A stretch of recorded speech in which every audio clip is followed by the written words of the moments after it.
Idiots are invincible. The foolproof row method to handle them, solve problems, and enjoy the process. By Dr. Angelos Rodafinos. Chapter 2. Coping with Stress. There must be quite a few things that a hot bath won't cure, but I don't know many of them. Sylvia Plath. We agreed that how we feel is quite important. We examined our sources of stress and decided to study how to manage our emotions and deal with challenges. This chapter is about coping with stress.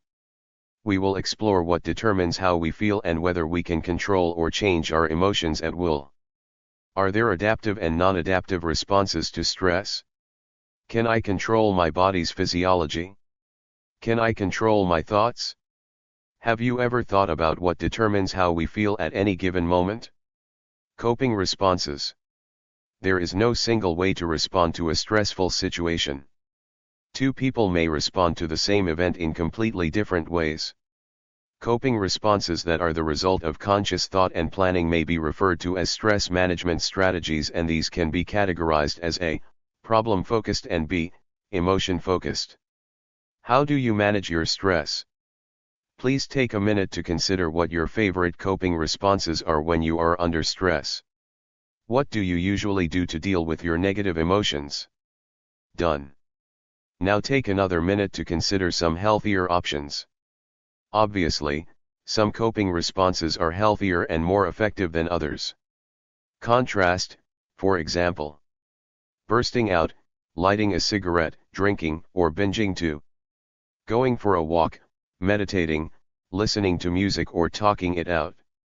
How will you react next time? Pick a healthy response and remember to use it. Can we change the way we feel? To answer this question, we first need to examine what determines how we feel at any given moment. Tony Robbins simplifies it. Two major factors affect our emotions. A, our physiology, and B, our thoughts.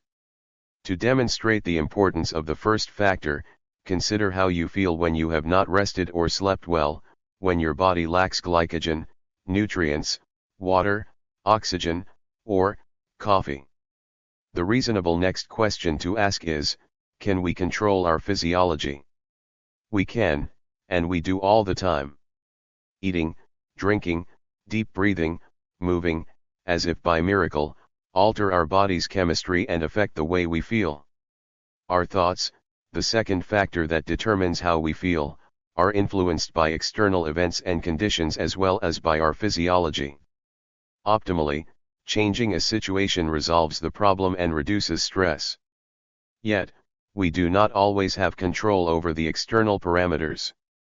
Rather than altering external conditions, cognitive psychology methods focus on changing one's emotions by changing the way he thinks and responds to events. When it rains, I let it. One 13-year-old man in response to a question about the secret of his longevity. Exercise. How do you manage your stress? What are your favorite coping responses? What are some healthier options? The row method. Ancient philosopher Epictetus went on to say, of things, some are in our power and others are not. Indeed, we cannot always control other people or external events. We can, however, control our thoughts, regulate our emotions, and adjust our behavior, to a large extent. Because we have complete control over our thoughts, we can alter the way we perceive external events. God grant me the serenity to accept the things I cannot change, courage to change the things I can, and wisdom to know the difference, wrote Reinhold Niebuhr. Simplistic advice, you may think.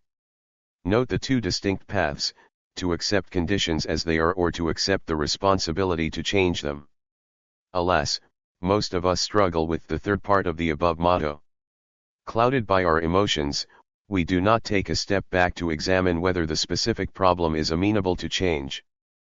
Furthermore, we fail to consider 1. Its priority compared to other demands. 2. Possible actions, and importantly, 3. How much time and energy we are willing to invest to resolve the issue. The ROW method is a rational problem-solving approach that simplifies the process and helps individuals organize their thoughts by examining the available options, as illustrated in the decision tree figure in the text. In the next chapter we will take the information above and use practical examples from real life, your life, to test the theory. Get ready to apply the ROW method and solve one or more of your problems. Exercise. Pick a problem, example an issue you have been worrying about lately. Use the diagram above or the ROW method infographic from my website, to examine whether there is something you can do or whether you need to accept the situation.